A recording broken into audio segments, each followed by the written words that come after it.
রাসূল করিম সাল্লাল্লাহু আলাইহি ওয়াসাল্লামের এক সাহাবী প্রতিদিন মসজিদে নববীর এক কর্নারে বসে বসে কান্না করে।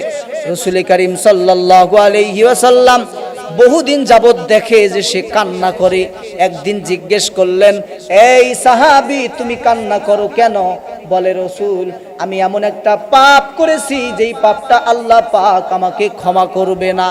কি এমন পাপ করেছ রে? বলে, ও পয়গম্বর, যেই পাপ করেছি এই পাপের কথা আপনাকে বলা যাবে না।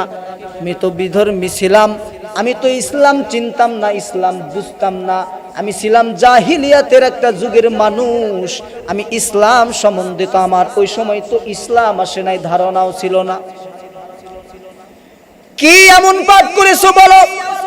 বলে, আমার একটা কন্যা সন্তান ছিল, আমি ব্যবসায়ী কাজে আমার স্ত্রীটারে যখন গর্ভবতী অবস্থায় রেখে চলে যাব, আমি আমার স্ত্রীকে ডেকে ডেকে বললাম, স্ত্রী রে, পেটের মধ্যে যেই সন্তান, তোমার এই সন্তানটা যদি ছেলে সন্তান হয় তাইলে তুমি এই ছেলে সন্তানটারে রাখবা, আর যদি পেটের সন্তানটা মেয়ে সন্তান হয় সন্তানটারে তুমি হত্যা করে ফেলবা, মেরে ফেলবা। আমি সফর থেকে এসে যেন সন্তানটারে না দেখতে পাই। আমি এ কথা বলে চলে গেলাম। আমি যাওয়ার পরে আমার ব্যবসায়ী কাজে বহুদিন চলে গেল। 6 বছর পরে আমি দেশে আসলাম। দেশে আসার পরে আমি তাকায় দেখি আমি আমার সন্তান খুঁজতেছি, আমার স্ত্রী পরিচয় দেয় না। আমার মেয়ে সন্তানটারে আমার স্ত্রী যদিও সে মা কিন্তু সন্তানটা একটু বেশি ভালোবাসে। ওই সন্তানটাকে মা লুকিয়ে লুকিয়ে রাখতো, বাবার সামনে আসতে দিত না, কারণ বাবার সামনে আসলেই সন্তানটাকে মেরে ফেলবে। ওগো পয়গম্বর, আমি এক পর্যায়ে আমি আমার স্ত্রীকে ডেকে ডেকে বললাম, আমার সন্তান কি? বলে, আমার সন্তান, আপনার সন্তান মেয়ে সন্তান হয়েছিল, মেরে ফেলেছি।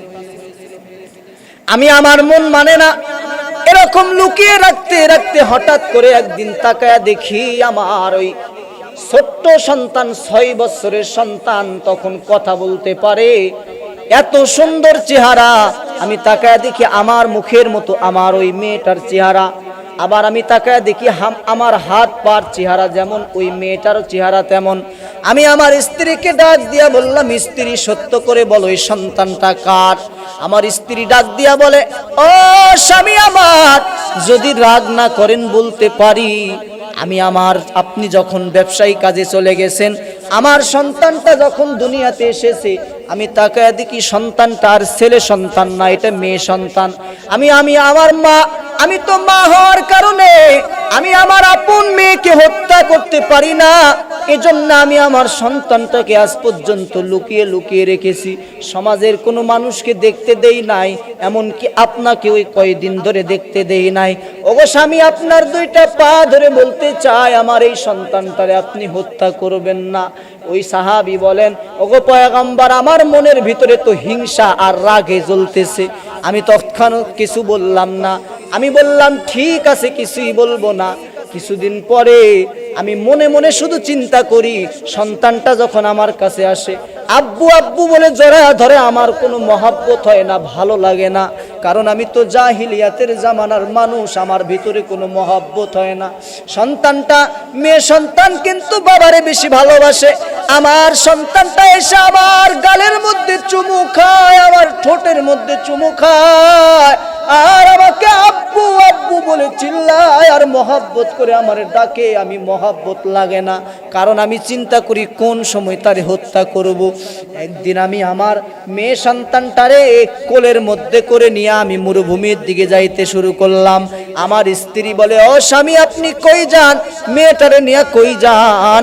আমি বললাম, একটু ঘুরতে যাই। ততদিনে আমার স্ত্রী বুঝতে পারছে যে আমার স্বামী মনে হয় বাস্তবেই মেয়েটারে ভালোবাসে, কারণ কিছুদিন হয়ে গেছে মেয়েটারে আমি কিছুই বলি না। আমার স্ত্রী বিশ্বাস কইরা সুন্দর করে সাজিয়ে গুজিয়ে একটা ফুটফুটে মেয়ে সন্তানকে সাজিয়ে গুজিয়ে আমার কোলে উঠায়া দিল। 6 বছরের সন্তান আব্বু আব্বু বলে যখন ডাকে, আমার মায়া হয় না। আমাকে যখন জড়িয়ে ধরে আমার রাগ হয়।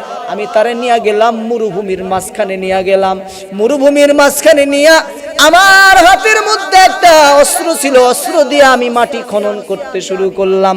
বালিগুলো যখন খনন করি, আমার মেয়ে সন্তানটা তখন বলে, আব্বু আপনার কষ্ট হয় না, আপনি এই যে গর্ত করতে গিয়ে আপনার শরীর থেকে ঘাম ঝরতেছে। আমার মেয়েটা তখন আমার মেয়ের শরীরের কাপড় দিয়ে আমার মাথা মুছে দেয়, মুখ মুছে দেয়, আব্বু আব্বু বলে ডাকে, আর বলে, আব্বু তোমার কষ্ট হয় না কি, তুমি এই কষ্ট করিও না। আমার মেয়েটা তখনও বুঝতে পারে নাই বাবা আমারে মেরে ফেলবে। তখন আমি আমার মেয়েটা আমাকে এত ভালোবাসা দিতেছে, কিন্তু আমি আমার ওই জাহিলিয়াতের মানুষ হওয়ার কারণে অন্তরের ভিতরে শুধু একটাই চিন্তা, কতক্ষণে মেরে ফেলবো, কতক্ষণে আমার এই মাথা থেকে ঝাড়িয়ে ফেলতে পারি। আমার মেয়েটাকে তখন আমি, গর্ত যখন সম্পূর্ণ হয়ে গেল, মেয়েটাকে আমি নিয়ে গর্তের সাইডে দাঁড় করাইয়া বলি, আম্মু দেখো গর্তটা কত সুন্দর হয়েছে। আমার মেয়েটা আমাকে বিশ্বাস করে ভালোবেসে গর্ত যখন দেখতে আসছে, আমি তখন আমার মেয়েটারে ধাক্কা দিয়া ওই কূপের মধ্যে ফালাইলাম। মেয়েটা তখন আব্বু আব্বু বলে চিল্লানি শুরু করছে। ওগো পয়গম্বর, মেয়েটা আমাকে এত সুন্দর করে আব্বু আব্বু বলে ডাকে, আমার মায়া লাগে না? আমি তখন এক পা দুই পা করে সামনে আগাইলাম, গর্তের সামনে গিয়া যখন বালি দিতে শুরু করলাম, বালি দিতে শুরু করছি, মেয়েটা তখন ডেকে ডেকে বলে, আব্বু কই রেখে যাও, আমাকে আপনি মারতে চান, আমি আপনার পরিচয় দিতে চাই না, আমাকে আপনি গর্ত থেকে শুধু বাঁচায় দেন, আমি আর কোনোদিন আপনাকে আব্বু বলে ডাকবো না, আমি আর কোনোদিন আপনার নামের পরিচয় দিতে চাই না, আমি কোনোদিন বলবো না আমার বাবা কে ছিল, আমি কোনোদিন বলবো না। আব্বু আমাকে শুধু এখান থেকে বাঁচিয়ে দাও, আমি এখান থেকে বের হয়ে আমি আমার মতো চলে যাব, চোখ দুটো যেদিকে যাই সেদিকে যাব, কোনোদিন বাবার পরিচয় আমি কোনোদিন দিব না। তবু আমার কোনো মায়া লাগে না, কারণ আমি হলাম বড় নিষ্ঠুর, আমার মেয়েকে আমি কতক্ষণে মেরে ফেলতে পারি। একটা পাথর সাইডে পড়েছিল, পাথরটা এনে যখন জোরে করে ওই কূপের মধ্যে পাথরটা ফালাইছি, তখন পাথরের আঘাতে আমার মেয়ের শরীরের মাথাটা ফেটে রক্ত আমার শরীরে ছিটকায় আসলো। আমার মায়া হয় না, তখন গর্তের ভিতর থেকে মেয়েটা ডাক দিয়া বলে, আব্বু আপনার শরীরের রক্ত লেগেছে, আমি মুছিয়ে দেই, দাও, কোনোদিন পরিচয় দিব না, তোমার পরিচয় দিয়ে কোনোদিন বেঁচে থাকবো না। ওগো পয়গম্বর, তারপরে আমার কোনো মায়া হয় না, মহব্বত হয় না, আমার মেয়েটাকে আমি তখন চাপা দিতে শুরু করলাম।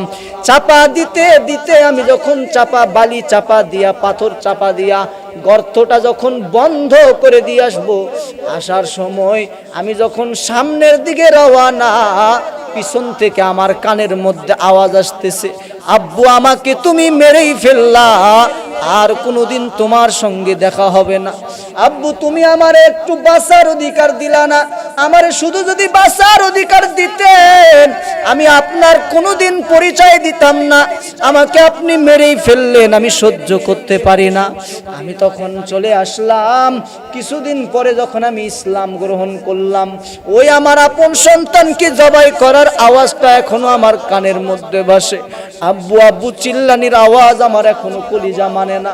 ওগো পয়গম্বর, আল্লাহ কি আমারে মাফ করবে নাকি?